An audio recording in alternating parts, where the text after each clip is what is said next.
So tonight we're working on problems 4 through 6. Remember, for graphing, you always want to start on that left side. You can see that our x-intercept is below our end asymptote. So we're going to start out below that line, come down through that point, and then keep on going down. We don't have multiplicity, which means that it's going to be starting out above. There's no x-intercept, so it's just going to do some sort of U-shape. And for the last one, we do have multiplicity, so we're going to start out up top, go through the y-intercept, and then continue on to the right.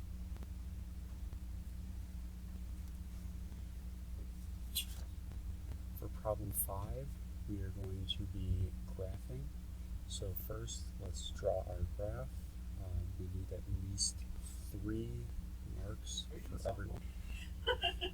So now that we've drawn our graph, we are going to start by looking for any holes. There are none, so we don't have to do anything with that. The vertical asymptote, we're going to be at -2. So you're just going to draw that line, the dotted line straight up and down at -2. Then also have the m, because we know it's multiplicity. Afterwards, we're going to look at the end behavior asymptote.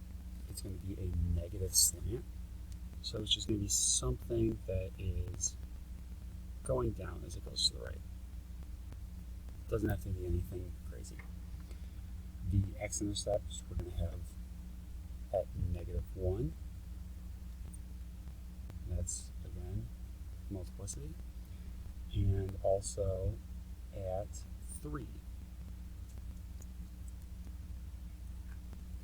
And then the y-intercept is going to be at 2. So we're going to start out on the left side, and we have no x or y-intercepts, so it's just going to be something like this. It'll be a small U shape that will go in between the two. And then, because of multiplicity, we're going to be starting from the top.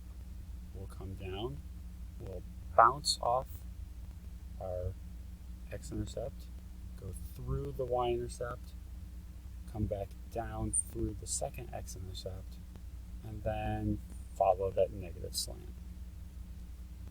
And just don't forget your arrows. And so it looks something like that. Next, we need to state our domain. So we can see the domain is going to be from -infinity up until that vertical asymptote at -2. Then it's going to continue from -2 to infinity. The last problem that we're working on today is number 6. So first, I would simplify each of these factors. So we'll have 1 minus the 4i minus 4. So when we have the -2i squared, that's just going to be a -4. We will add the 2i minus 1 and minus 3, not 3, 3 times 5 would be 15 minus 3i. Then we're going to combine our like terms, so we have our 1, 4, 1, 15, 1 minus 4, -3, -4, -19, and then our imaginary numbers, so -4, 2, -3, and that will be a -5i, don't forget the I. And that is tonight's homework. If you have any questions, just reach out and I can help out with them. Otherwise, have a good night.